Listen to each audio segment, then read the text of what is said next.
কার ইচ্ছায়? আল্লাহর ইচ্ছায়। তো আল্লাহর ইচ্ছা যদি হবে তো তাহলে তোমাকে মসজিদে আসা দরকার ছিল, আল্লাহর ঘরে। তুমি তোমার বাবার দরবারে নিজেও গেলে, আবার বউটাকেও নিয়ে গেলে। শয়তানের দল থেকে সরে এসে ফেরেশতাদের দলে আর জান্নাতের বাগানে কিছুক্ষণ সময় অতিবাহিত করার সুযোগ পেলাম, আর সেটাকে কাজে লাগাতে পারলাম। এজন্য মুক্ত কণ্ঠে কৃতজ্ঞতা স্বীকার করে বলি আলহামদুলিল্লাহ।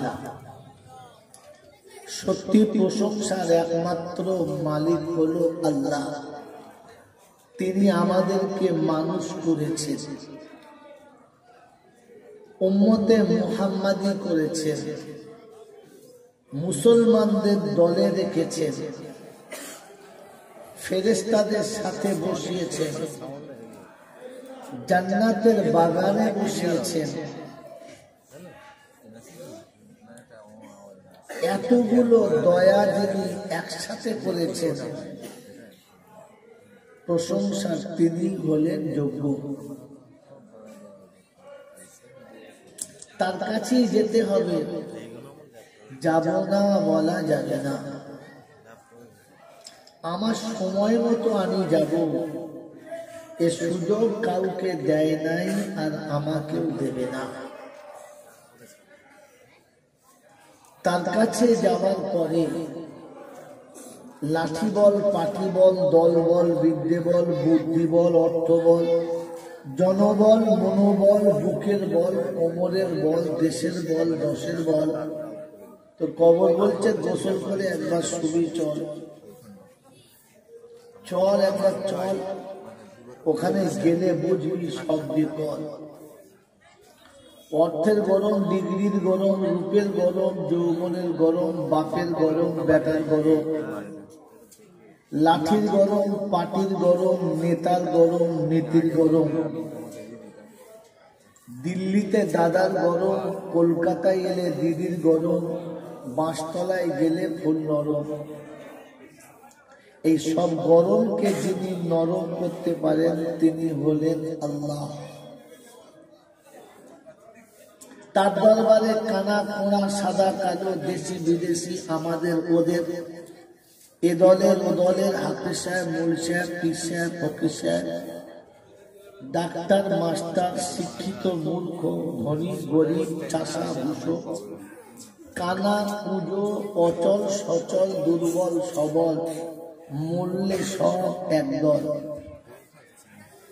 হানাফি, সাফি, মালিকি, হাম্বলি, কাদরিয়া, চিশতিয়া, মোজাদ্দেদিয়া, নকশবন্দিয়া, দেওবন্দ, ফুরফুরা, তবলিগ, হেজবুল্লাহ, আজাদগাছি, হাক্কানি, কাদিয়ানি, তালতলা, নারকলডাঙ্গা, পাথরচাবড়ি, পিয়ারডাঙ্গা, মরেগেলি, কবরডাঙ্গা, আর কোনো ডাঙ্গা নাই।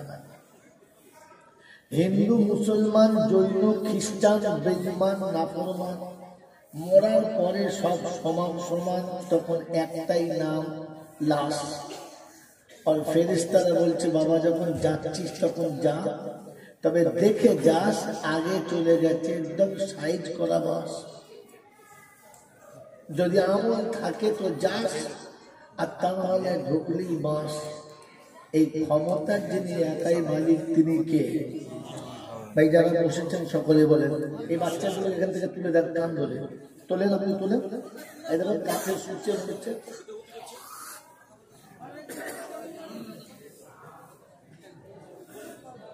এই ছেলেটা ওর গায়ে শুচ্ছে, তোর কোমরে ব্যথা, ও দেখছে কি খচ্চরধারীর বেয়াদব বাচ্চা সব।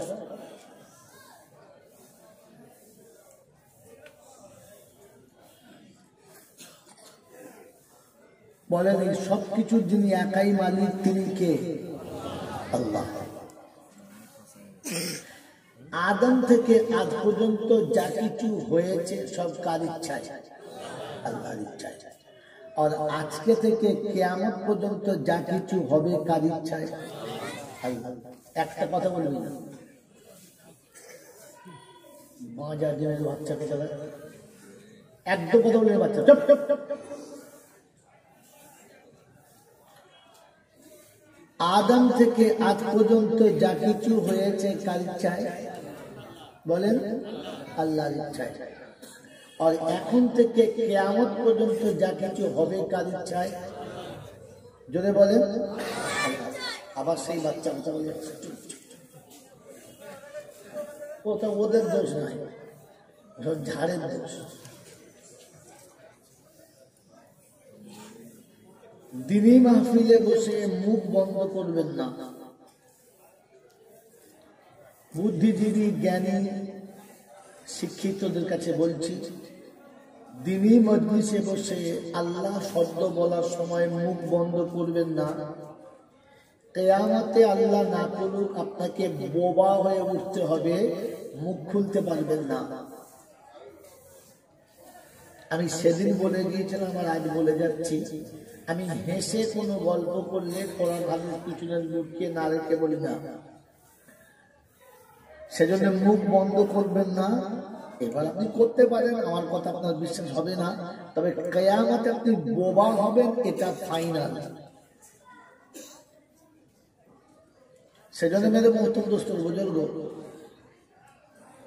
এই সব কিছু করনেওয়ালা জাতকে আল্লাহ।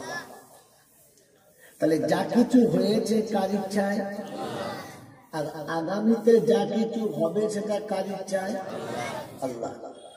এটা বিশ্বাস, এটা বিশ্বাস। তোরা চুপ কর।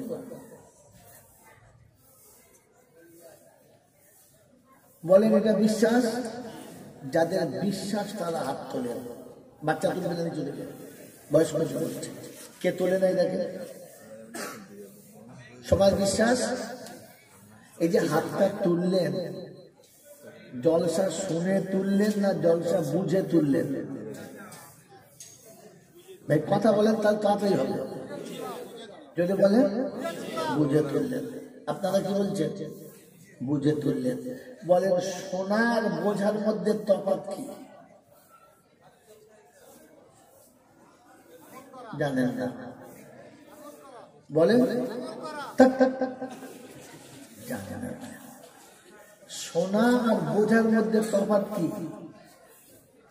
বাংলা লেখাপড়া শিখেছেন দুপাতা, এদের গরমে তার পেচ্ছাপ করে মাটি ফুটো করে ফেলছে, আর বলে আমরা শিক্ষিত হয়েছি দারুণ। এখন বাংলা ভাষা জানেন না। বলেন ডাক্তার মাস্টার শিক্ষিত যারা আছেন তারা বলেন সোনার বোঝার মধ্যে তফাৎ কি? ভাবেন নাই। শোনার পরে ভুলে যাওয়া সম্ভব, শোনার পরে আমল না করা সম্ভব, ও শোনার পরে জিনিসটা জীবনে আনাটা বড় দুষ্প্রাপ্য, অসম্ভব। কিন্তু বোঝার পরে ভোলাটা সম্ভব না। বোঝার পরে আমল করা সম্ভব, ছাড়া অসম্ভব না। এই জন্য কথা বোঝার চেষ্টা করুন, শুনবেন না। নমুনা বলবো, নমুনা বলবো। এই আপনাদের মহিষবেড়িয়া মাদ্রাসার সামনে যে মাঠটা আছে, ওখানে যদি কোনো একটা উলঙ্গ ড্যান্স হয়, আর ওই ড্যান্স যদি ডেট হয়ে যায়, তো বিনা টিকিটে ঢুকতে পাবে? যদি বলে না। ওখানে ড্যান্স শোনার পরে বিরিয়ানি দেবে না। ওখানে ড্যান্স শুনতে গেলে আপনাকে স্বাগতম জানাবে না। ওখানে পয়সা দিয়ে, ওখানে পয়সা দিয়ে দাঁড়িয়ে দাঁড়িয়ে উলঙ্গ ড্যান্স শুনবে, এত ভিড় হবে যে প্যান্ডেলে সংকুলান হবে না। এখানে এত সুন্দর চেয়ার দিয়ে ডেকে এনে বসিয়ে বিরিয়ানি রান্না করে অপেক্ষা করে বসে আছে খাওয়াবে, এরপরও ভিতরে আনতে পারছে না, কারণ ড্যান্স বুঝে গেছে, জলসা বুঝে না। কথা বোঝেন নাই? ওটা বুঝে গেছে, পয়সা দিয়ে পাপ করবে, আপনি সরাতে পারবেন না। এটা বোঝে না, তাই দেখে আদর করে বসালে বসতে চায় না। এবারে বলেন, রাগ করবেন না, আমি আগেই বলেছি এটাই হয়তো আমার এখানকার শেষ জলসা, হয়তো ডাকবে না, আর এই বয়সে বাঁচবো কিনা জানি না। তাহলে কথা বুঝে বলবো ইনশাআল্লাহ। তাহলে আমরা যে আল্লাহকে বিশ্বাস করি যে যা কিছু হয়েছে আল্লাহর ইচ্ছায়, আর আগামীতে যা কিছু হবে সব কার ইচ্ছায়? আল্লাহর ইচ্ছা। বাচ্চা আবার বলছি, যদি অনুরোধ করতে হয় উঠে যাবো, চুপ কর। আমি এর একদম পক্ষপাতী নয় যে সবাই চিল্লালে আমি খুশি হব না।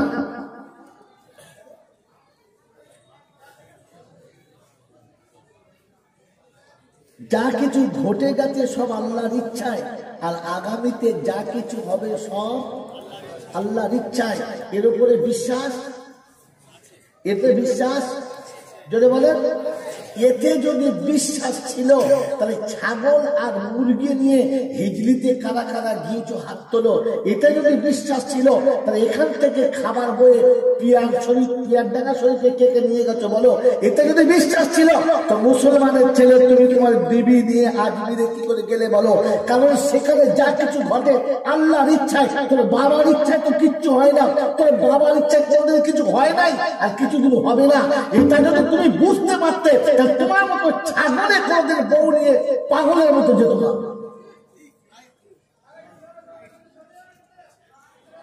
তুমি তো জানো যা কিছু হবে সব কার ইচ্ছায়? আল্লাহর ইচ্ছায়। তো আল্লাহর ইচ্ছায় যদি হবে তো তাহলে তোমাকে মসজিদে আসা দরকার ছিল আল্লাহর ঘরে। তুমি তোমার বাবার দরবারে নিজেও গেলে, আবার বউটাকেও নিয়ে গেলে। ছি ছি ছি ছি। তার মানে আমার আল্লাহকে বিশ্বাস করে? কথা বলে না। যারা আল্লাহকে বিশ্বাস করে না ওরা ইমানদার নাকি? এদের বাড়ির ছেলে মেয়েদের আর বাড়িতে তোলা যাবে না। মেয়েদের মতন দোস্তর বুজুর্গ আল্লাহ বলা ভাইরা 80 বছরের কাট্টার বেঈমান মরার সময় তার কলেমা নসিব হতে পারে, তওবা নসিব হতে পারে। লিখে নেন, 15 মৌলবি কেটে দিলে ইনশাআল্লাহ বাকি জীবন তার হাতে তুলে দেব। 80 বছরের কাট্টার বেঈমান যে দেবতার হয়ে গোটা জীবন কাটিয়েছে, এর মৃত্যুর একদিন আগে, এক সপ্তাহ আগে কলমা নসিব হতে পারে, তওবা নসিব হতে পারে। কিন্তু শিরক বেদাতকারীর মরণের সময় তওবা নসিব হবে না, কলমা নসিব হবে না। কারণ জানেন? খালি শুনেছেন, বোঝেন নাই। কারণ শিরক বেদাতকারী ওই আমলটাকে ইবাদত মনে করে করে কি, আর ইবাদত মনে করে শিরক করনেওয়ালাকে মরণের সময় তওবা নসিব হবে না। আর এই কারণে আল্লাহ পাক বলেছেন আমি শিরককারীকে কখনো ক্ষমা করব না। তো মরার সময় যদি কলেমা পড়ে মরতে চান আর কমপক্ষে ঈমান নিয়ে কবরে যেতে চান, তাহলে এখানে বসে এটা প্রতিজ্ঞা করে নেন যা ঘটেছে আল্লাহর ইচ্ছায়, যা ঘটবে আল্লাহর ইচ্ছায়, তার ইচ্ছার বাইরে যখন কিচ্ছু হবে না, আমি মুসলমানের ছেলে তাকে ছাড়া আর কোথাও এ মাথা নামাবো না। মেরে মতন দোস্তর বুজুর্গ আল্লাহওয়ালা ভাইয়েরা, এতদিন যা করেছেন শুধু শুনে শুনে করেছেন, বুঝে করেছেন। এই জন্য ইসলাম বুঝার নাম, ভাবার নাম। মন থাকবেন ইনশাআল্লাহ, মন থাকবে।